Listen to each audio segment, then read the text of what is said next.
Hello friends, उसाजे learners point में आपका स्वागत है और मैं हूं राहुल कुमार। फ्रेंड्स, इसके पीछे वाली जो वीडियो है डच कंपनी से संबंधित जो जानकारियां हम आपको दे रहे थे, वीडियो रिकॉर्ड करने के दौरान कुछ तकनीकी खराबी के कारण वो वीडियो कैंसिल हो गया है, जिस कारण उससे आगे की क्लास हम इस वीडियो में आपको देंगे। तो फ्रेंड्स, यदि हम उस वीडियो की बात करें तो उसमें हम डच कंपनी से संबंधित जितने भी यूरोपीय फैक्ट थे सभी को मैंने आपको जानकारी दे दी थी। उसके बाद हम भारत के साथ या पूर्वी देशों के साथ जो कंपनी को एकाधिकार मिला था 21 वर्ष के लिए, उससे संबंधित जानकारी इस वीडियो में लीजिए।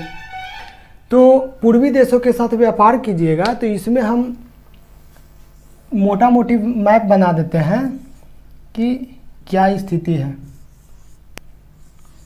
देखिए, ये इंडोनेशिया है। ऊपर की बात करें तो अंडमान निकोबार भारत का जो द्वीप समूह है वो है, भारत के क्षेत्राधिकार में है। और नीचे ये इंडोनेशिया है, ये जावा द्वीप है, जकार्ता, मलाया, ये सब द्वीप हैं। देखिए, इसकी कोई आवश्यकता नहीं है, नहीं तो ये 3 नाम याद कीजिएगा, चौथा में आप कमेंट्स करके पूछिएगा कि वो कौन सा द्वीप है। हम कमेंट्स कीजिएगा तो इसकी जानकारी देंगे हम। तो ये जो मलाया, जकार्ता, जावा द्वीप है, ये इंडोनेशिया देश में है। जो डच कंपनी है वो भारत में डायरेक्टली प्रत्यक्ष रूप से प्रथम बार नहीं आते हैं। सर्वप्रथम ये इंडोनेशिया में जाते हैं और 1602 ईस्वी में वॉन्टम नामक स्थान पे अपना कोठी स्थापित करते हैं। उसके बाद 1605 ईस्वी में अम्बाइना पर अधिकार स्थापित करके वहाँ पे एक कोठी स्थापित करते हैं। उसके बाद भारत की बात करें तो 1605 ईस्वी में मसूलीपट्टनम में सर्वप्रथम कोठी स्थापित हुई है, जहाँ से यह नील का व्यापार करते हैं। देखिए, सर्वप्रथम जो भारत की बात करें तो डच कंपनी से संबंधित, नीदरलैंड की कंपनी से संबंधित सर्वप्रथम जो कोठी है वो भारत के पूर्वी तट पर 1605 ईस्वी में मसूलीपट्टनम में कोठी स्थापित किए हैं, जहां से वो नील का व्यापार करते हैं। उसके बाद जो डच शासक हैं उनके मन में एक विचार उत्पन्न होती है कि नहीं, भारत में जब वो नील की खेती कर रहे हैं, नील के व्यापार कर रहे हैं और आगे चलकर वो वस्त्र का व्यापार करते हैं, उनको लगता है कि भारत में कोई एक ऐसा कोठी स्थापित किया जाए जो व्यापारिक दृष्टिकोण से अनुकूल परिस्थिति में हो। इसके लिए उन्होंने क्या किया कि सोचा कि यदि हम पश्चिमी तट पे जाते हैं तो वहाँ पे पुर्तगालियों का प्रभुत्व है, वहाँ पे हमको कोठी स्थापित करने की ना कोई शासक आज्ञा देंगे और पुर्तगालियों का विरोध के कारण हमें पराजय झेलना पड़ेगा। और अभी अभी हम आए हैं, पराजय झेलेंगे तो हमारा कुछ इज्जत भी नहीं रहेगा। तो इस कारण उन्होंने सोचा कि जब भी कोठी स्थापित करना है तो पूर्वी तट पे अब कहाँ जाए, तो व्यापारिक दृष्टिकोण से कौन सा है स्थिति भाई सही, अनुकूल परिस्थिति हो। तो चंद्रगिरी के शासक के पास गए, उन्होंने उनसे आज्ञा मांगे कि हमें आप अपना क्षेत्राधिकार में कोठी स्थापित करने की अनुमति दीजिए। जिस तरह से 1502 ईस्वी में वास्को डी गामा जमोरिन के पास आया था कोठी स्थापित करने के उद्देश्य से, तो 1503 और 1505 में 2 कोठियाँ स्थापित की थी। ठीक उसी प्रकार चंद्रगिरी के शासक के पास जाते हैं और कोठी स्थापन करने के लिए आज्ञा मांगते हैं, जो चंद्रगिरी के शासक दे देते हैं और 1610 ईस्वी में पुलिकत में अपना कोठी स्थापित करते हैं। देखिए, पुलिकत के बारे में बहुत सारी इम्पोर्टेंट बातें हैं। जैसे ये 1609 ईस्वी तक मुख्यालय रहा, सर्वप्रथम ये मुख्यालय बना है। क्यों? इसके लिए एक व्यापारिक अनुकूल परिस्थिति खोज रहे थे कि भाई भारत से संबंधित जितने भी लेखे जोखे हैं, व्यापारिक लेखे जोखे, वो भारत में ही निपटा लिया जाए। भारत से जो कंक्लूजन निकल के आएगा, निष्कर्ष निकल के आएगा, जो हम इंडोनेशिया में संभाल लेंगे और उसके बाद अपना नीदरलैंड का शासक को भेजेंगे। देखिए, भारत में प्रत्यक्ष रूप से अभी मुख्यालय तो है, लेकिन नीदरलैंड के शासक का उस पर अधिकार नहीं है। वो पुलिकत जो है वो इंडोनेशिया में जहाँ कोठियाँ हैं वो इस पे अपना अधिकार स्थापित किए हुए हैं, प्रत्यक्ष रूप से वो नीदरलैंड से जुड़ा हुआ नहीं है। तो पुलिकत के बारे में एक और बातें जानिए फ्रेंड्स कि पुलिकत में और क्या क्या बातें हैं। जैसे इसको याद रखिएगा, 1602 में वॉन्टम, 1605 ईस्वी में अम्बाइना। पुलिकत की बात करते हैं तो ये जब कोठी स्थापित किए हैं तो इन्होंने 3 चीज़ें की। सबसे पहले उन्होंने वस्त्र उद्योग, बारूद का कारखाना और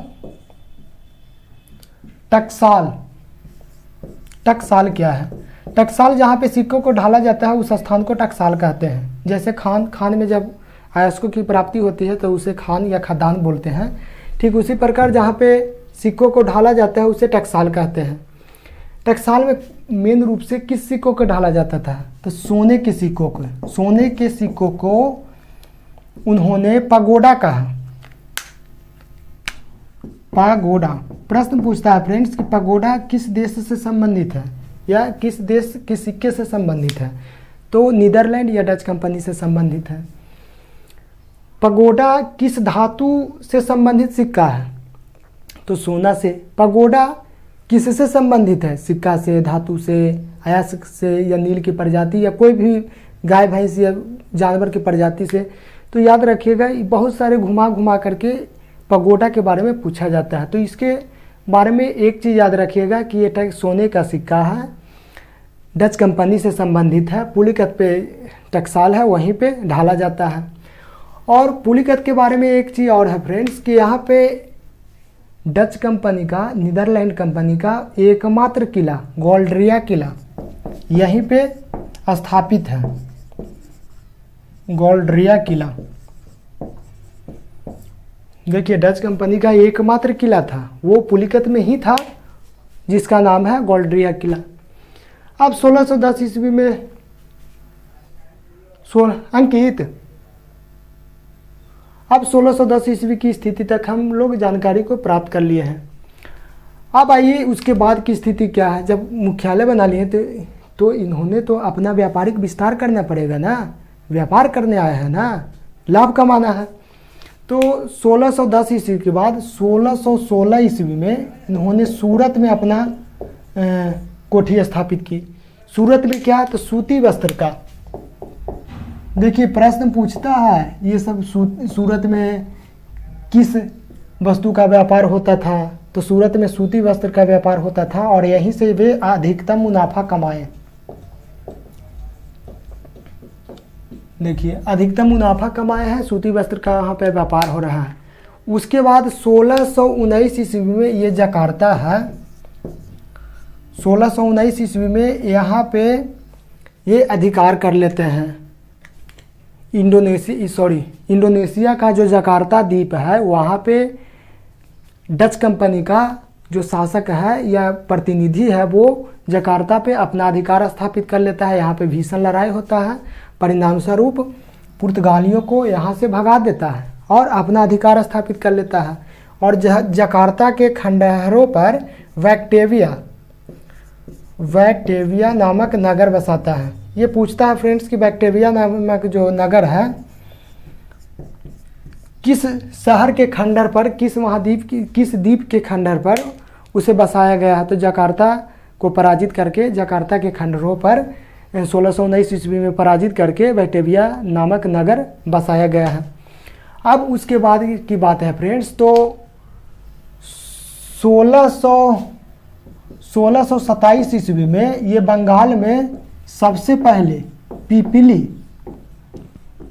पिपीली में अपना कोठी स्थापित करते हैं। जितने भी आज इस वीडियो में जितने भी हैं फ्रेंड्स सब फैक्ट हैं, सब आपको याद करना पड़ेगा कि 1605 ईस्वी में सर्वप्रथम कोठी स्थापित किए, 1610 ईस्वी में पुलिकत में मुख्यालय बनाए जो 1690 ईस्वी तक रहा। वहाँ पे वस्त्र उद्योग, बारूद कारखाना, टकसाल ये सब लगाए। टकसाल में जैसे सोने की सिक्कों के पगोडा का है।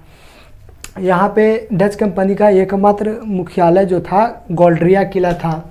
सॉरी मुख्यालय नहीं, किला था।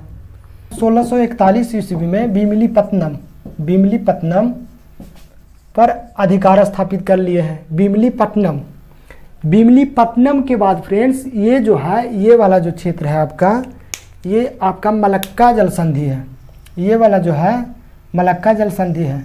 आपको मैंने पुर्तगालियों के संबंध में जानकारी दे रहे थे तो आपको बताया था कि चिंता नहीं करना है, मलक्का जल संधि के बारे में आपको हम मैप बना करके दिखाएंगे।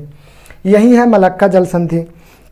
पुर्तगाली की बात करें तो 1510 ईस्वी में गोवा और 1511 ईस्वी में मलक्का पर अपना अधिकार स्थापित किया था। 1515 में होमूर्ज और 1515 में सेंट जेवियर चर्च गोवा में स्थापित किया था। तो वो सब पुर्तगाली की बात है।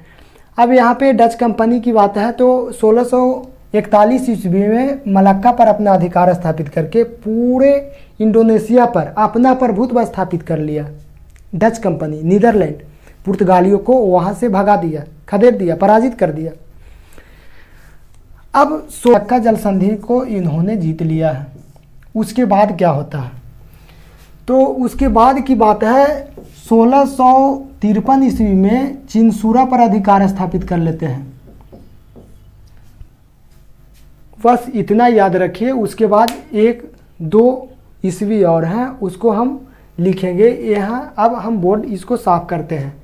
इसको याद रखने का तरीका 1616 सूरत सूती वस्त्र, अधिकतम मुनाफा 1653 चिनसूरा, एक सीरियल में चलिएगा ना। 1602 से 1602 में वांटम, 1605 में अम्बाइना, 1605 में मसूलीपट्टनम, 1610 में पुलिकट, फिर 1616 में सूरत और उसके बाद 1627 ईस्वी में बंगाल और 1619 ईस्वी में। ऐसे ऐसे चलिएगा ना एक सीरियल वे में तो सभी याद हो जाएंगे आपको। तो फ्रेंड्स इसको हम साफ करते हैं। इसको तो आपको पता चल गया होगा कि 1641 आते आते जो कंपनी 1605 ईस्वी में 1602 ईस्वी में गठित हुई है, वो कंपनी 1641 आते आते 40 वर्ष में इंडोनेशिया से पुर्तगालियों का सुपरा साफ कर दिया। भारत के जो पूर्वी तट हैं उस पर धीरे धीरे अपना व्यापारिक विस्तार कर रहे हैं। पूर्वी तट की ओर नहीं जा रहे हैं ज़्यादा। इन्होंने पूर्वी तट पे अपना व्यापारिक विस्तार उस समय तक नहीं किया था। तो यहाँ तक की जानकारी तो मिल गई है फ्रेंड्स। अब क्या होता है, अब ज़्यादा नहीं, 10-5 मिनट का और जो वीडियो होगा वो होगा।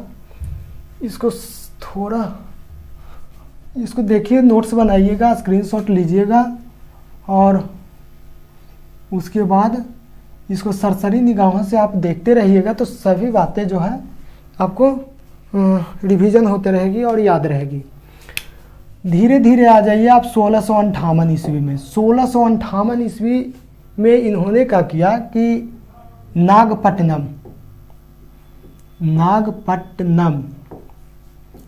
पटना, बालासोर और कासिम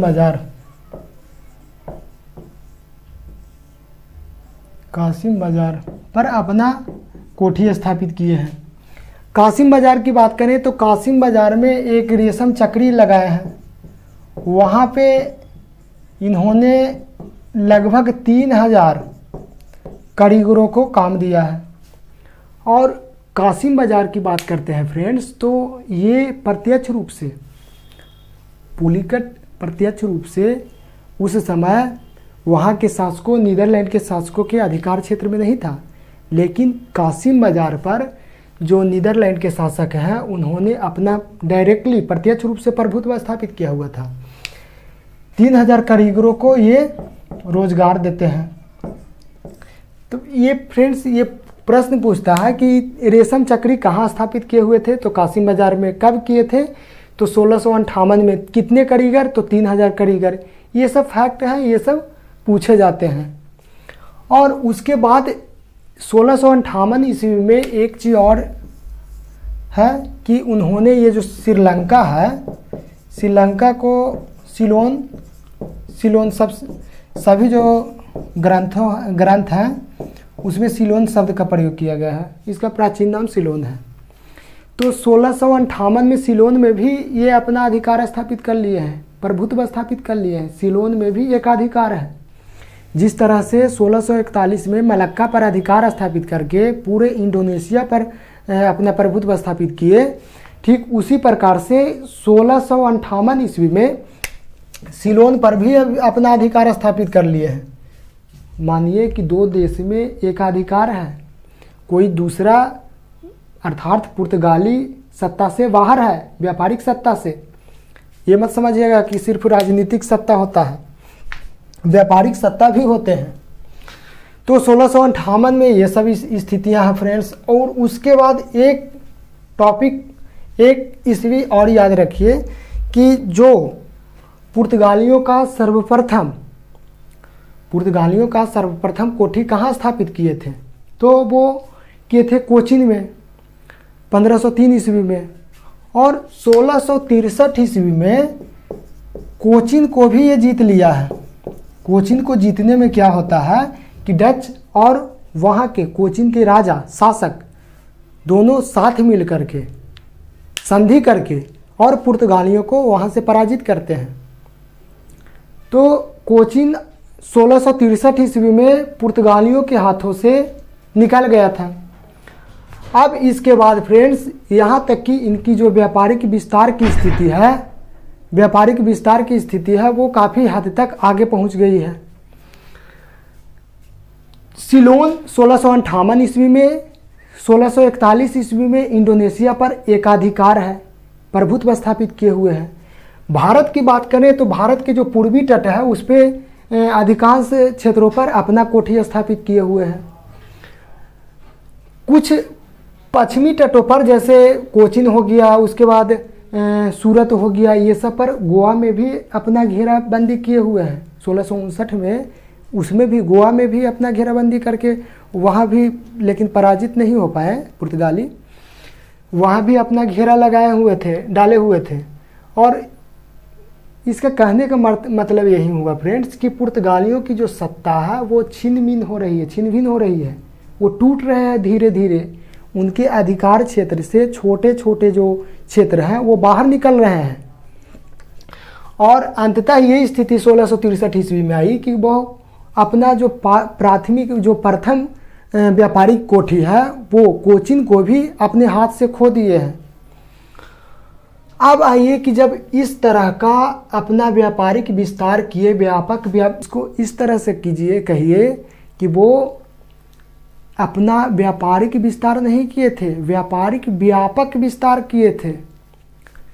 क्योंकि छोटे दो देशों के पर तो एकाधिकार था, अपना प्रभुत्व था।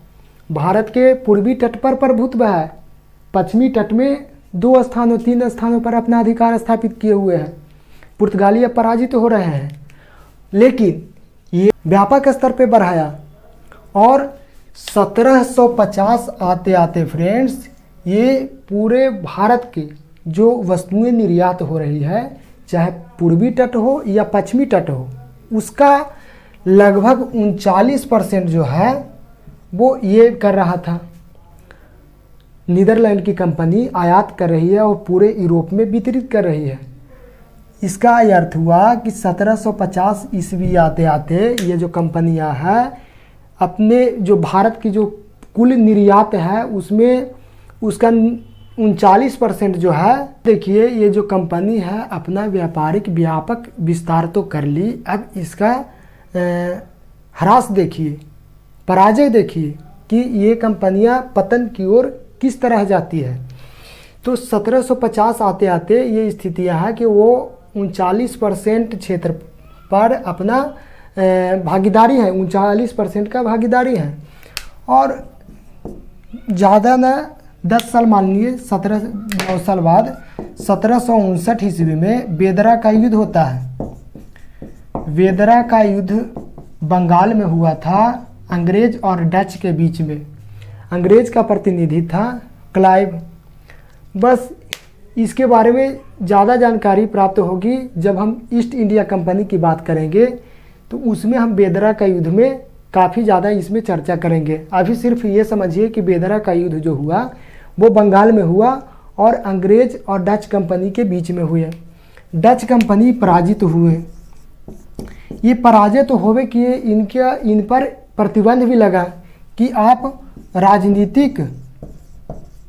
राजनीति और सैन्य प्रदर्शन नहीं कर सकते हैं, ना आप भारतीय क्षेत्रों पर शासन कर सकते हैं और ना ही आप इसे सैन्य अभियानों द्वारा पराजित करके आप उस पर अपना अधिकार स्थापित कर सकते हैं। आपके अधिकार क्षेत्र में सिर्फ एक आयाम बचा है, एक क्षेत्र बचा है, वो है सिर्फ व्यापार। आपका व्यापार अभी जिंदा है। फ्रेंड्स, एक प्रश्न ये छूट गया है, एक तथ्य ये छूट गया है कि जो नागपट्टनम है ना, ये 1690 ईस्वी के बाद ये मुख्यालय बन जाता है। देखिए, जब हम सर्वप्रथम पुलिकत की बात किए थे तो वो सर्वप्रथम मुख्यालय था, लेकिन 1690 ईस्वी में नागपट्टनम बन जाता है। नागपट्टनम के बारे में पूछता है कि ये मुख्यालय कब बनाया गया था डच कंपनियों का, तो 1690 में। नागपट्टनम में सर्वप्रथम कोठी कब स्थापित किया गया था, तो 1658 ईस्वी में। अब इसके बाद आइए बेदरा का युद्ध में, वो छोटा हुआ पार्ट था, इसको हम बता दिए। अब 1759 की बात है तो बेदरा का युद्ध हुआ, उसमें डच पराजित हुए और राजनीतिक और सैन्य शक्तियां इनके हाथों से निकल गई। अब इनको सिर्फ एक क्षेत्र मिला, व्यापार, कि आप सिर्फ सीधा सीधी से व्यापार कर सकते हैं, व्यापार में कोई बाधा नहीं है। बाधा होगी तो हमें बताइएगा, कौन बाधा करेगा, उसको हम आपकी बाधा को दूर करेंगे। ये सब बातें हुई। और क्या होता है उसके बाद फ्रेंड्स, 1795 ईस्वी में 1795 ईस्वी में पेरिस की संधि हुई। इसमें जितने भी भारतीय क्षेत्रों पर व्यापारिक संबंधों या क्षेत्रों पर, कुछ क्षेत्रों पर अधिकार था, उन सब से डचों को वंचित कर दिया गया और वो क्षेत्र अंग्रेज के हाथों में चला गया। 1795 ईस्वी में पेरिस की संधि जो हुई थी, प्रश्न ये आता है कि पेरिस की संधि किस शासकों के साथ हुई थी या किन किन देशों के साथ हुई थी। तो 1795 में पेरिस की संधि डच और अंग्रेजी कंपनी के मध्य हुई थी। यहाँ से इनका जो व्यापारिक भी क्षेत्र था, जो व्यापार सीधा सीधी से कर सकते थे, वो भी खत्म हो गया है। सीधा सीधी बात कह सकते हैं फ्रेंड्स कि 1795 की पेरिस की संधि में डच कंपनी जो भी व्यापारिक स्थितियां थी उसको भी खो बैठी।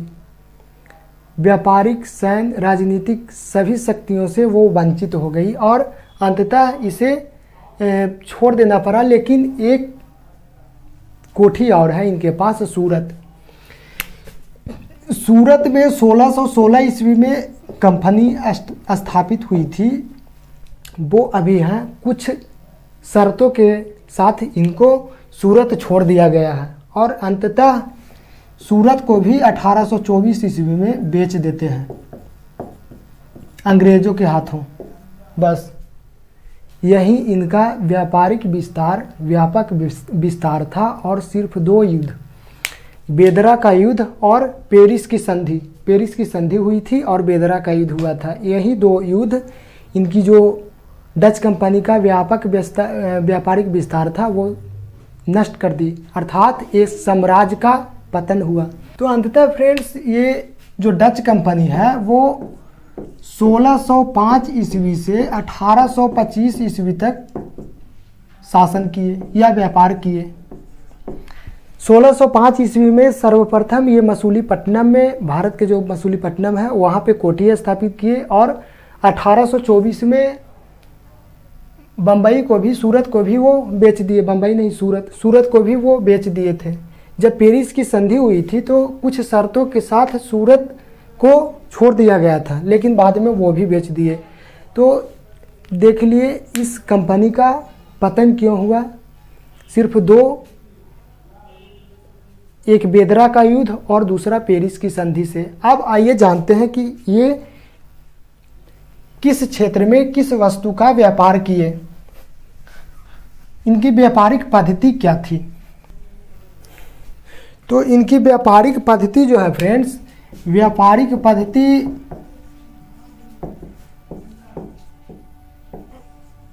वो कार्टेल व्यवस्था पे थी। कार्टेल का अर्थ होता है मिलजुल कर, सहभागिता से, सहयोग करके। जो मैंने सर्वप्रथम पार्ट 1 में प्रश्न किए थे कि किस व्यापारिक पद्धति के आधार पर व्यापार किए, तो कार्टेल पद्धति पे, ये देखिएगा कार्टेल पद्धति पे ये व्यापार किए। किस वस्तु का व्यापार किए, तो मुख्यतः ये वस्त्रों के निर्यात में इनका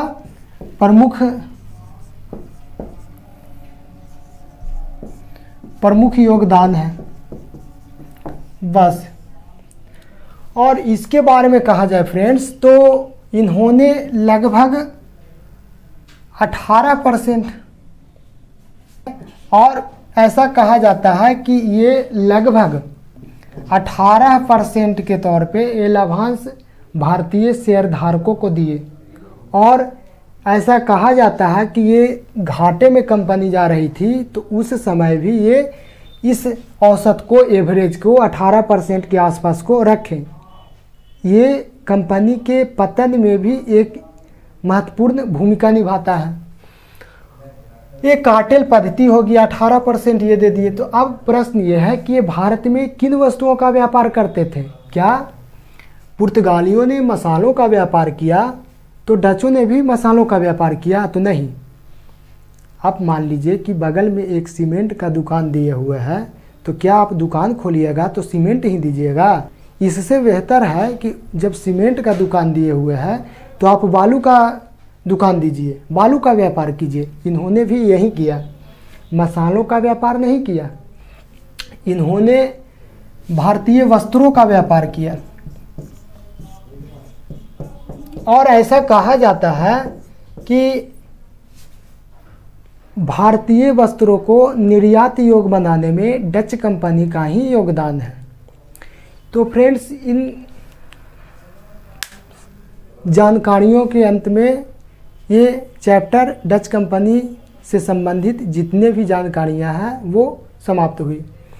अब हम अगले चैप्टर में मिलेंगे, आपको ईस्ट इंडिया से संबंधित जानकारी देंगे और उसकी आगमन और उसकी व्यापारिक परिस्थितियां भी जानेंगे। तो फ्रेंड्स, यदि आप लोगों को लगता हो कि इस टॉपिक में डच कंपनी से संबंधित कुछ भी छूट गया हो, तो कमेंट्स करके आप बताइएगा और यह भी बताइएगा कि आपको यह वीडियो कैसा लगा। तो फ्रेंड्स, मिलते हैं अगले वीडियो में, तब तक के लिए धन्यवाद।